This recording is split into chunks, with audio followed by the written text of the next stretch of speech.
Voici un moment que je voulais t'en parler. Je suis ravie de faire cet épisode avec toi sur les couleurs du logo.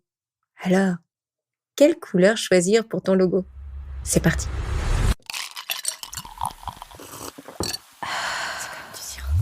Imaginer, inventer, réaliser. Effectivement, c'est effectif. C'est de l'art? Du coup, Non, c'est du design. et toi? C'est comme du sirop. C'est de l'art et du design? Plutôt des Non, c'est du sirop. des rêves et imaginer. Ah, alors c'est comme du sirop. C'est comme du sirop, le podcast du créateur d'idées qui te parle design et communication.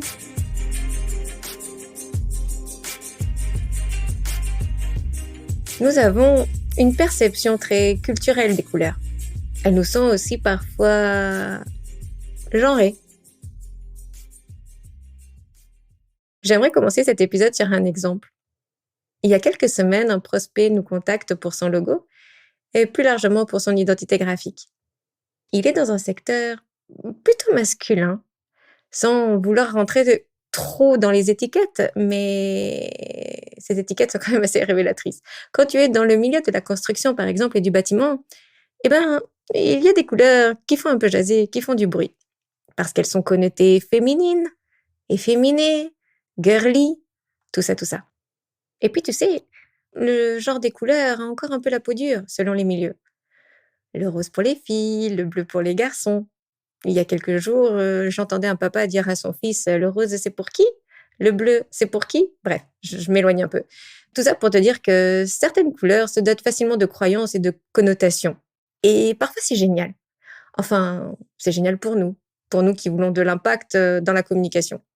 Maintenant, je vais te demander d'imaginer un rose. Oui, un rose. Un rose bonbon, ou bien un rose framboise, ou peut-être même un rose barbe à papa. C'est bon, tu l'as ton rose? Maintenant, j'aimerais que tu visualises un utilitaire rose. Une grue rose. Et puis, pourquoi pas un casque de chantier rose? C'est bon? Tu as visualisé? Peut-être que tu te dis, c'est osé, c'est visible, au moins on le remarque bien, ou on peut pas le louper celui-ci. En fait, je suis en train de t'emmener tout doucement sur un élément fondamental pour choisir tes couleurs. Avant tout, il va falloir se positionner. Ce fameux positionnement, tu vas beaucoup l'entendre tout au long de cette saison. Parce qu'en fait, tout est possible. La plupart du temps, tout est faisable. Et c'est souvent une question de positionnement, mais aussi d'objectif, mais aussi d'environnement. Et puis, on va aller un peu plus loin. C'est une question aussi d'attente. Qu'est-ce que tu attends derrière ce logo? C'est une question aussi d'usage. Quels sont les us et coutumes du marché, de la concurrence, de ton audience aussi? C'est une question de valeur ajoutée, ton plus à toi, ce petit plus qui ressemble à personne. Et c'est une question de goût. Il est évident que tu ne vas pas aller vers des couleurs qui te rebutent. Donc, ça fait pas mal de choses à prendre en considération. Il y a toutes ces petites questions en suspens, mais qui sont essentielles avant de se lancer dans le choix des couleurs pour un logo. Si par exemple tu détestes le orange, tu vas pas te floquer du orange partout sur toi, c'est pas possible. Donc, il y a des choix stratégiques, mais ces choix ne font parfois pas bon ménage avec tes goûts personnels, avec ton passé, avec l'affiliation de ta marque ou de ton entreprise. Si par exemple, tu reprends la boîte de ton grand-père, il y aura deux possibilités. Peut-être un code d'honneur à respecter en gardant certaines couleurs, ou bien cette volonté de mettre un grand coup de pied dans la fourmilière en remaniant tout et en changeant absolument tout. Généralement, tu fais un logo pour être identifié. Certains voudront se différencier, d'autres se faire remarquer et se démarquer. Et j'aimerais que tu prennes conscience de quelque chose d'hyper important, c'est la volonté que tu mets derrière ce logo. Quand je parle de volonté, je parle de toi. Tu as peut-être des envies bien précises, mais est-ce que tu es en adéquation avec ces envies? Tu as peut-être des idées stratégiques bien précises, mais est-ce que tu les assumes vraiment? Donc toute la question, elle est là. C'est est-ce que j'assume ou pas mes choix? Est-ce que j'ose ou pas? Est-ce que je suis OK avec tout ça? Quelle est la volonté derrière le logo? Quelle est ton intention? Et même ton impulsion, j'ai envie de dire. Maintenant, j'aimerais te parler de théorie. Effectivement, si on parle de couleurs, il y a un petit point théorique. Mais je te promets, ce sera assez rapide, en tout cas je l'espère, parce que la théorie et moi, c'est un peu comme les mathématiques si tu veux. J'ai toujours eu envie de sortir du cadre très vite. Je t'ai mis un cercle chromatique en lien dans le descriptif de l'épisode. Si tu veux, tu peux mettre sur pause le temps de cliquer dessus et de le visualiser. C'est bon? Tu as ton chroma? Bon, maintenant que tu as ton cercle chromatique, tu vois les nuances qui vont du jaune passant par le orangé, le rouge, le rose, le violet, le bleu, jusqu'au vert. Sur ce chroma, tu as donc une distinction bien précise. D'un côté, tu as les couleurs froides, c'est la partie gauche, du vert jusqu'au bleu. Et tu as les couleurs dites chaudes, du jaune vers le rouge-rose. Sur ce chroma, la théorie nous dit, si tu traces une ligne de part et d'autre, ces deux couleurs peuvent s'associer. Et on va s'amuser un petit peu. Trace un triangle à l'intérieur de ce chroma. Un triangle aux 3 côtés égaux. Je crois que ça se dit équilatéral. Trace ce triangle. Les points sélectionnés correspondent à 3 couleurs qui peuvent s'associer ensemble. Maintenant, trace un carré. C'est pareil. Les points sélectionnés sur le cercle chromatique correspondent à des nuances qui peuvent s'associer ensemble. Et puis, tu peux t'amuser à aller encore plus loin, tracer un hexagone, un octogone, etc., etc. Toutes les formes que tu auras pu faire au centre du cercle chromatique sont de potentielles nuances associables. C'est intéressant, non? Maintenant, sur le chroma, prends une couleur de ton choix, n'importe où. Mets ton doigt sur une nuance.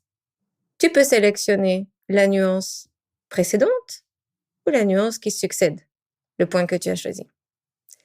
C'est ce qu'on appelle des nuances analogiques sur le cercle chromatique. Les nuances qui se suivent, les nuances analogiques, sont compatibles et associables entre elles. Ça, c'est toujours, bien sûr, de la théorie. Les fameuses aussi couleurs primaires, couleurs complémentaires, tu te rappelles? Le bleu, le rouge, le jaune, ce sont des couleurs primaires. Si j'associe le bleu avec le jaune, ça fait du vert. Du rouge avec du jaune, ça fait du orange. Et du bleu avec du rouge, ça fait du violet. Mes couleurs complémentaires sont le vert, l'orange et le violet. Je peux les associer entre elles. Je peux associer les primaires ensemble. Une primaire avec sa complémentaire. Le jaune, par exemple, peut très bien s'associer avec le vert, la complémentaire du bleu et du jaune. Tout ça, c'est de la théorie. La théorie te donne le feu vert. Moi, je dis oui, mais est-ce suffisant pour son logo?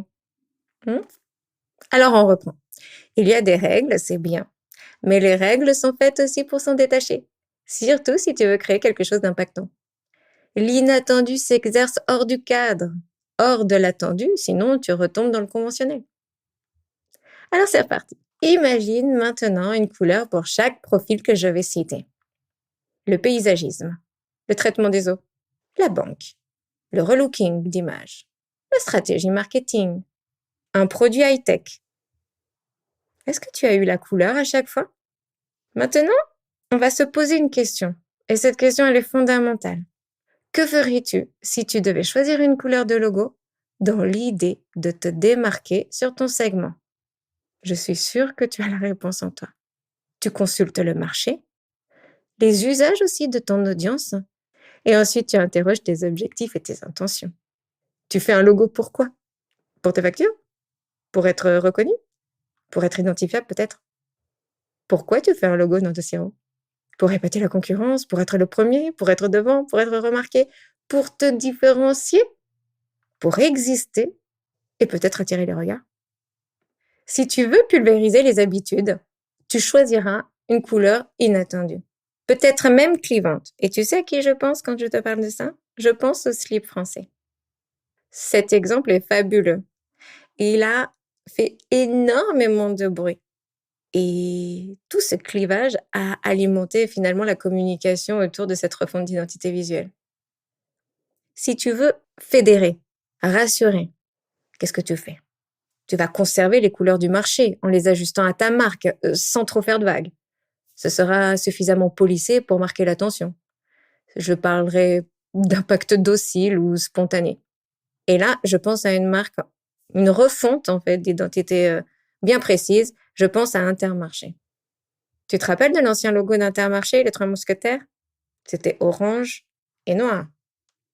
Intermarché, je crois que le jour où ils ont changé le logo, c'était si subtil, si imperceptible.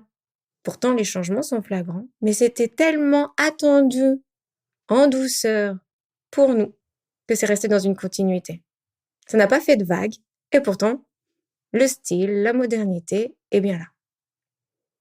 Si tu veux de l'impact, en gardant la confiance de ton audience, tu iras sur une couleur osée sur ton secteur. Une couleur osée, mais une couleur acceptable dans les habitudes de ton audience, pour qu'elle puisse l'adopter très vite. Et là, je pense à un exemple qui a fait du bruit également. Je te parle du logo de Total Energy. Total Energy utilisait un nombre impressionnant de couleurs pour un logo. Du bleu foncé, du bleu clair, du orange, du rouge et du gris. La refonte s'est exercée sur ces couleurs, les couleurs fédératrices de la marque Total, qui devient Total Energy, en créant un dégradé de toutes ces couleurs fédératrices. Du rouge en allant jusqu'à ce bleu. C'est osé, on ne s'attendait pas à ce genre de dégradé.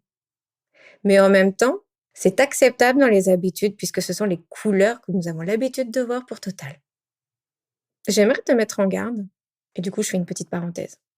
Gros warning. Si tu es trop avant-gardiste, c'est-à-dire en avance sur ton marché et ton audience, tu risques d'être incompris. C'est une question de timing parfois. L'audience avance à son rythme, et ce rythme n'est pas forcément le tien.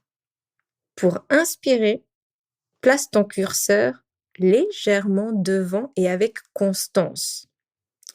La rupture est audacieuse, ça marche ou ça marche pas, et parfois c'est vraiment particulièrement casse-margoulette.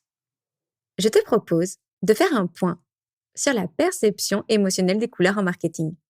Tu sais, le rouge, lié à la passion, l'excitation, l'intensité. Il évoque des émotions fortes, l'audace, la jeunesse aussi, l'agitation. Le bleu, ce bleu qui nous inspire confiance, sécurité, sagesse, utilisé pour réassurer, pour donner une note d'expertise, renforcer le professionnalisme ou encore la stabilité.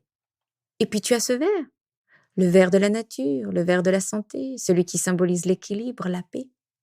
Le jaune de l'optimisme, du bonheur, de la joie intense, celui qui évoque la lumière et l'énergie du soleil.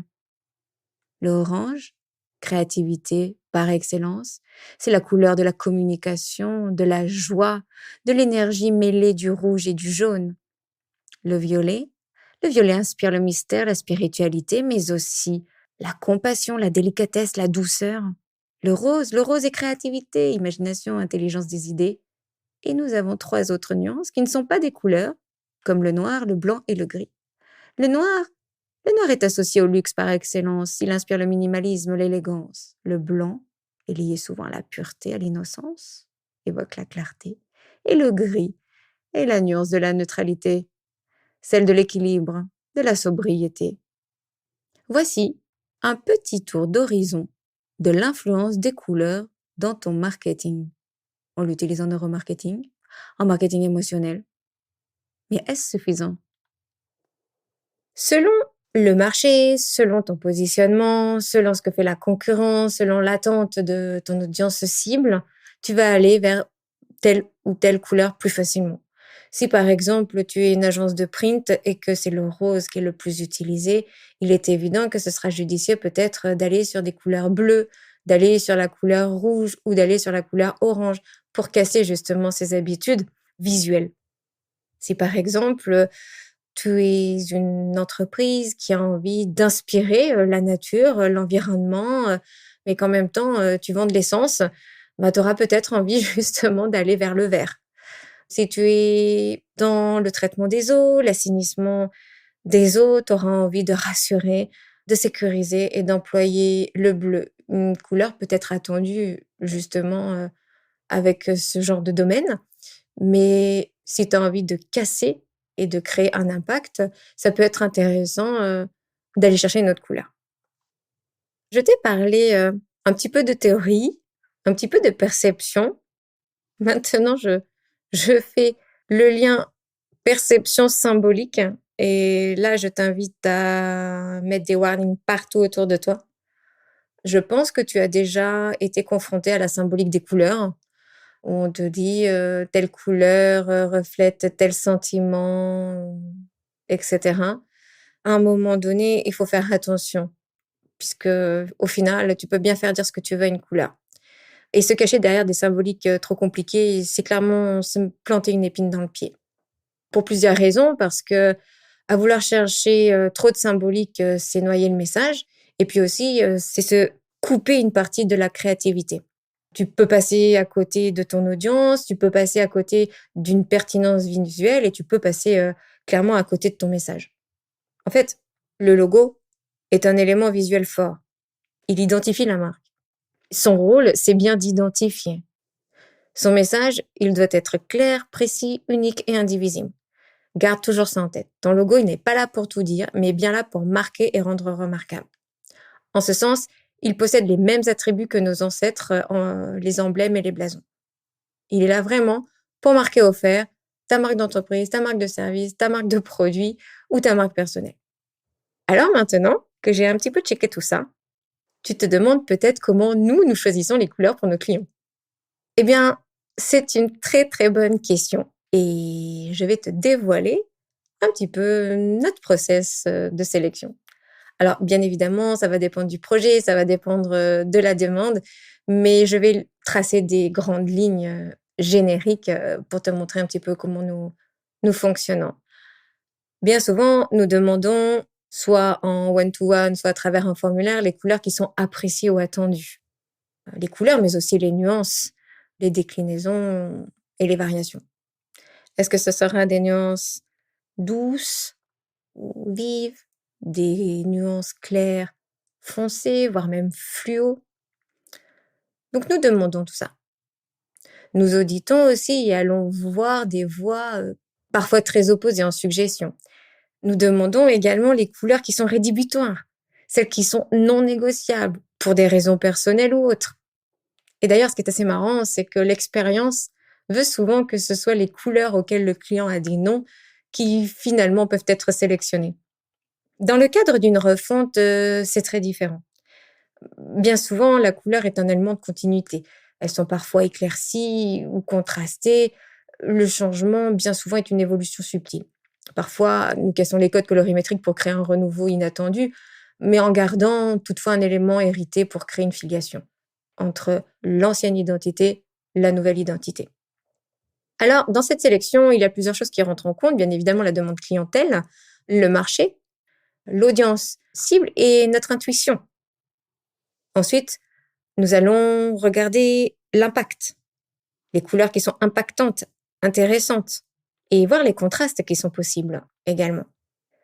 Pour cela, on va aller chercher des nuances inspirantes dans le milieu de l'architecture intérieure, dans le design, dans le mobilier, dans les tendances déco, dans les tendances graphiques, dans les dernières actualités. Et puis, nous allons inscrire des nuances possibles, chercher des associations. Et puis, nous proposons plusieurs palettes autour des couleurs fédératrices que nous jugeons intéressantes à développer. Bien souvent, nous les mettons en situation à travers un book créatif pour que le client puisse s'apercevoir comment réagissent les versions des logotypes, les déclinaisons logotypées dans différentes couleurs.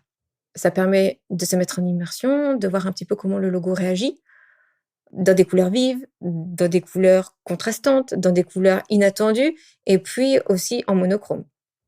Je te propose de prendre un exemple récent. Récemment, nous avons travaillé pour une marque, Rondeboss, qui crée du mobilier en béton, du mobilier urbain, mais aussi intérieur, extérieur, à destination des particuliers, pour les artistes, pour les designers. Rondeboss, ce nom, c'est un nom bien connu lié au champ lexical de la sculpture, c'est-à-dire un élément sculpté sur lequel on peut tourner en 3D. Très vite, l'idée de la 3D est venue, on se dit, mais est-ce qu'on pourrait pas utiliser les couleurs de la 3D, le vert et le rouge? Dans un milieu artistique, à destination d'une audience qui a l'habitude d'avoir des couleurs situées sur du luxe, on voulait créer une rupture, être disruptif, puisqu'on était dans le milieu de l'art, on pouvait aussi se le permettre d'aller dans quelque chose de vraiment clivant, osé, mais aussi se permettre une palette harmonieuse avec ces deux couleurs très fluo et aller chercher des nuances plus douces pour créer des associations secondaires. Par exemple, autour de Rondeboss, on a travaillé un orange fluo, un vert fluo, autour de la couleur gris, qui s'associe parfaitement avec l'orange fluo et le vert fluo. Et puis, on est allé chercher d'autres couleurs, comme le jaune. Finalement, ce sera la deuxième palette qui sera choisie, une palette plus orientée luxe.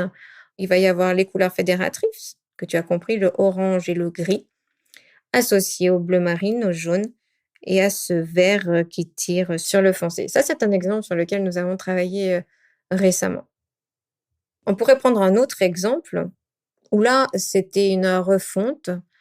C'est pas vraiment une refonte, mais plutôt une optimisation. Par exemple, nous avons travaillé pour une entreprise locale qui est grossiste en charcuterie et qui vend des saucissons de toutes les formes, tous les goûts, à travers un site web. Ça s'appelle Les Délices du Saucisson. Les Délices du Saucisson avaient un logo qui manquait d'impact, clairement, et qui était peu exploitable dans son fichier, dans sa lecture et dans sa reproduction. Le cochon était de profil en entier avec la marque écrite en toutes lettres, Les Délices du Saucisson. Pour optimiser le logo, on a coupé la tête au cochon, on l'a grossi, on a gardé ce côté de profil et nous avons balayé le bordeaux, qui était à connotation plutôt viticole, qui nous rappelait le vin. Bon, parfaite association avec le saucisson, mais qui ne rappelait pas la viande, la charcuterie. Et pour gagner cet impact visuel, nous avons décidé de choisir la couleur rouge. Cette couleur rouge est en parfaite adéquation avec son gérant. Elle respecte à la fois le milieu de la viande, de la charcuterie, mais en même temps, elle est associée à cette fougue, à cette passion, puisque c'est une entreprise familiale.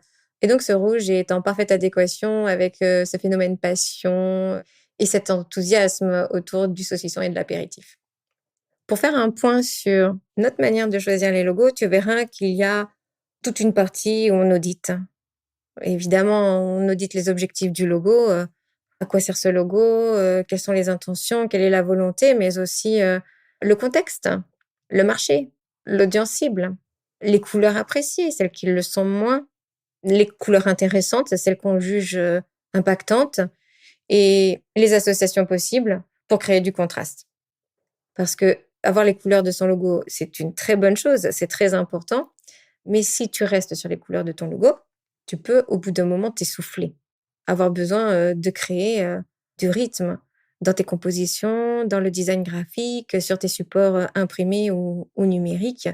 Et pour cela, il faut aller chercher d'autres couleurs, d'autres palettes, d'autres nuances qui seront intégrées dans ta charte graphique, qui feront partie de l'identité visuelle de ta marque.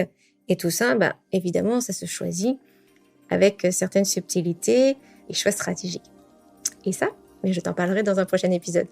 Je te remercie de m'avoir écouté jusqu'au bout. J'espère que cet épisode t'a plu et je te dis à bientôt. Bye bye. J'ai adoré partager cet épisode avec toi. Pour soutenir C'est comme du sirop, fais du bruit sur tes réseaux sociaux et partage l'épisode. Je te donne rendez-vous les 2e et 4e vendredis du mois. En attendant, je vais me servir du bon sirop bien frais. À bientôt. Bisous bisous.